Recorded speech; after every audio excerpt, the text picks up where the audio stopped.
Yeah, so you can put your hands to Mr. Tom. Hello, hello. Hey. So the microphone I used to record the guitar today is actually a personal microphone of mine. It's called the A5100. It looks like the usual. Oh, what happened? The battery's out. Oh, but okay. Anyway, I'm gonna try speaking a bit louder before I start introducing myself. This is actually, you know, like if you'll see a lot of this type of microphones around, and it looks like, oh, it's what we call like a pencil condenser or a small diaphragm condenser. Oh, sorry.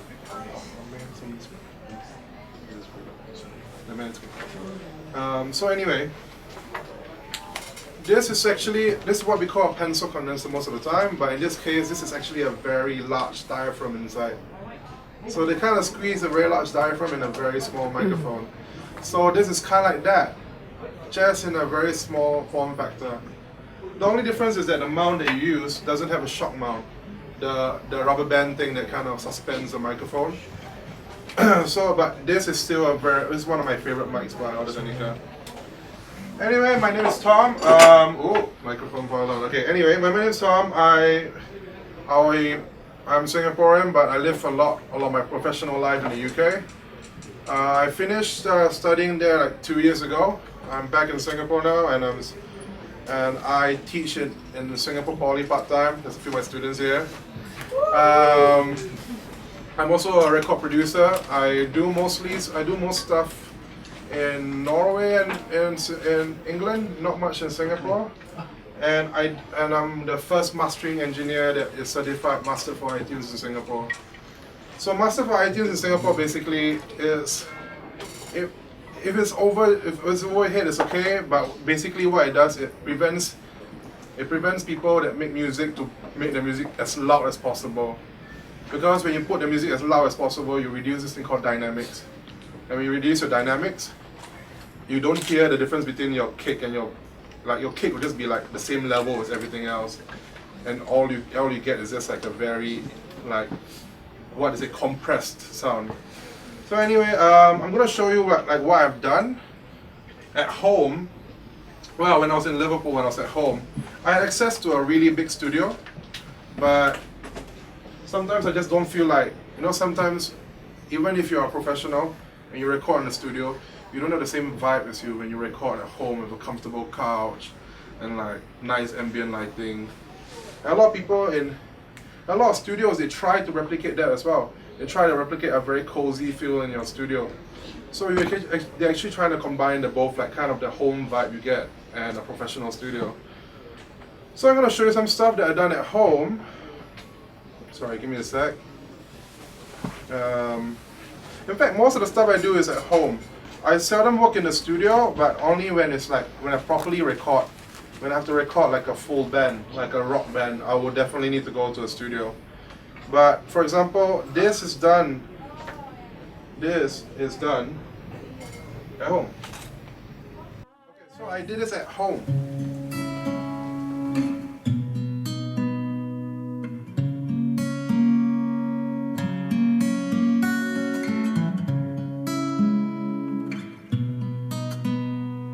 Cover of Wicked Games. The world was on fire and no one could save me but you. Strange what desire can make foolish lovers do.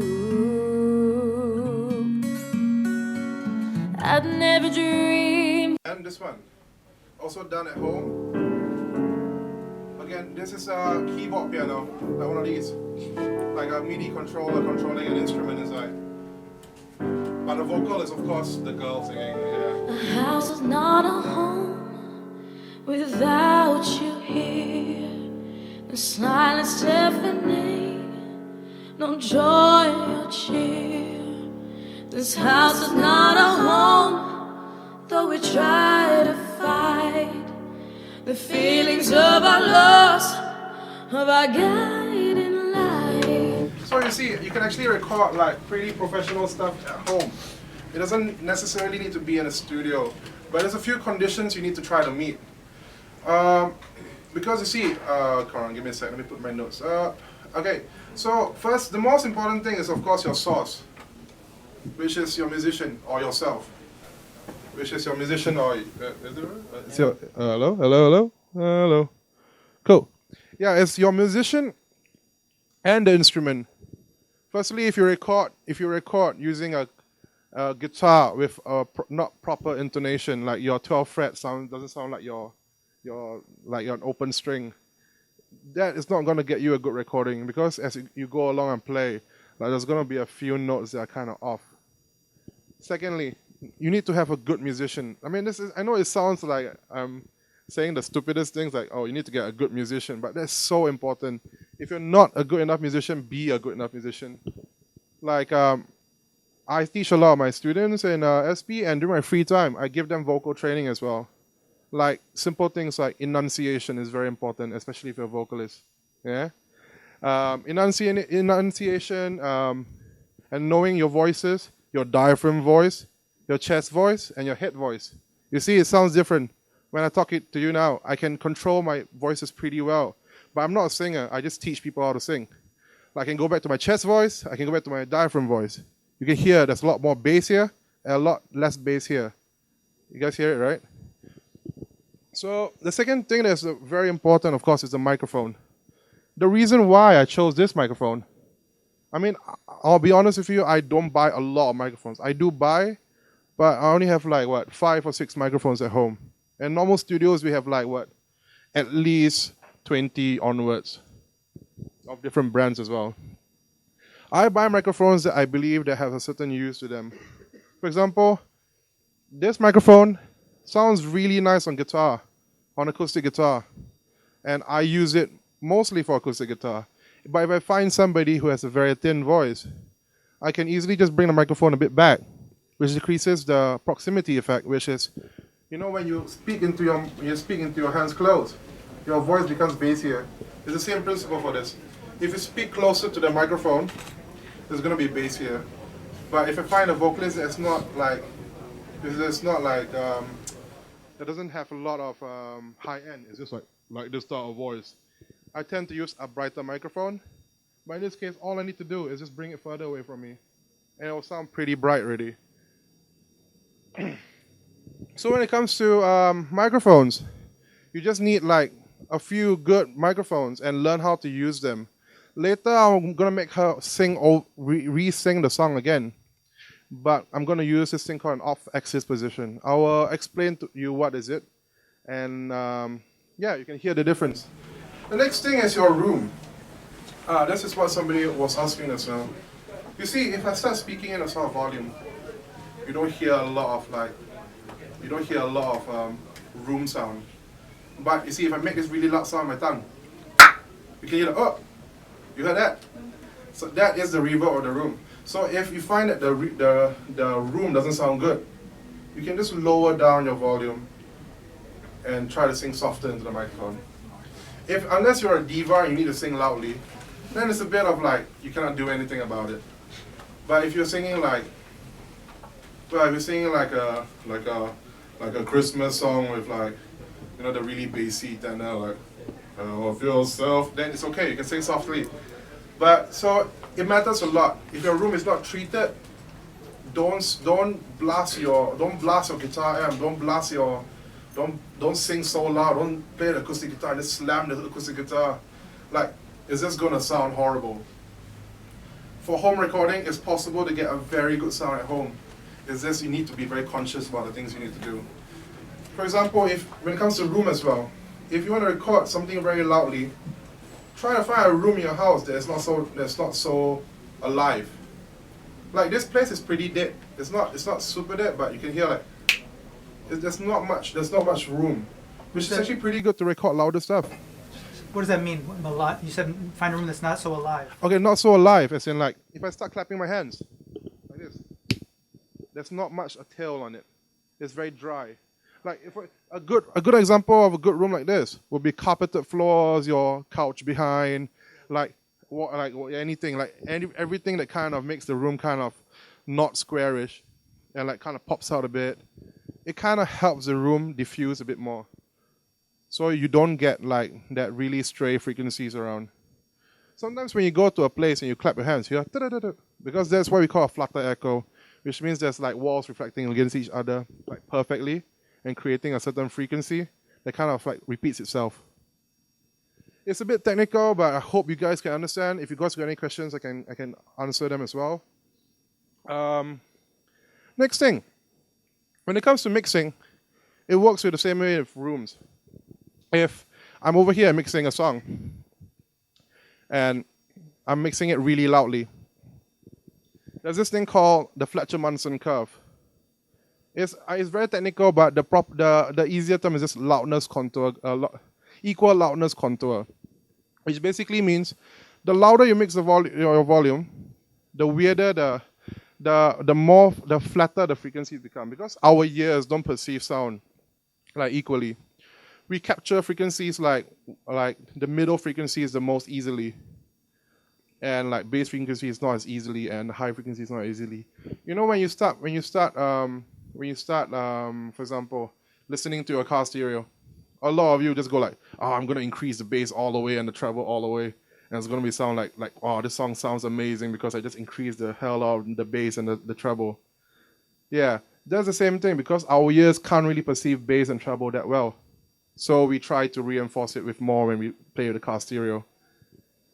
So in that case, when you mix, don't mix at such a loud volume, not only because of that contour, it's because when you talk about a room, if your room is not very good, you start getting stray reflections from the room when you start blasting and trying to mix your song.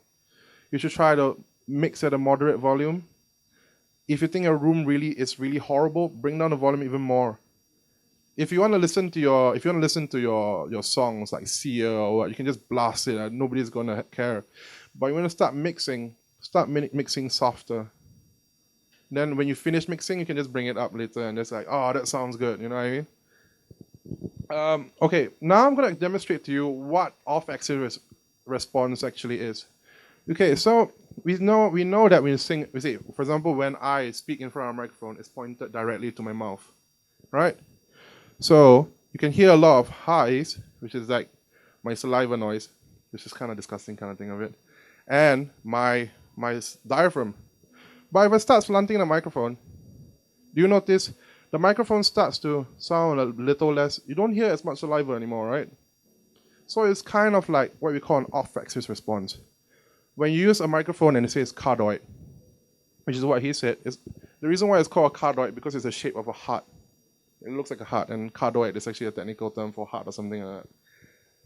So, the reason why, when they say a microphone is cardioid, it's only cardioid at one frequency, the middle frequency. The middle frequency is called 1000 hertz. But when you go lower, it captures everywhere. It's like physically, it's almost like physics, where it's impossible for you. If I speak here, you still hear a lot of bass, right? Yeah, lower frequencies travel like that. But higher frequencies travel more directionally. That means if you want high frequencies, you speak directly into the microphone. You want less, you go over here, and you go over here, and you start hearing my voice become more dull, right? Yeah. So actually, your microphone is just not one microphone. You have like 1,000 microphones in this thing. It's a matter of how you use it when you put it off axis. So I'm going to try to record her again. But when she was recording, the highs was a bit overwhelming for my personal taste. So let's try to record her again, but use it off axis. All right. So can you hear me say? Which one is the DAW mixing? Yeah. Like, so which one I need to bring down? Good question. It's okay.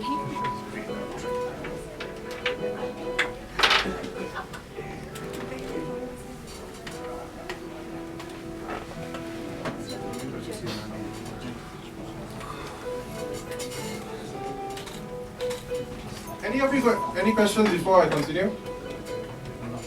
Yeah, over there. Just a basic room question. Is it better to be in a big wide open room or a small closed room?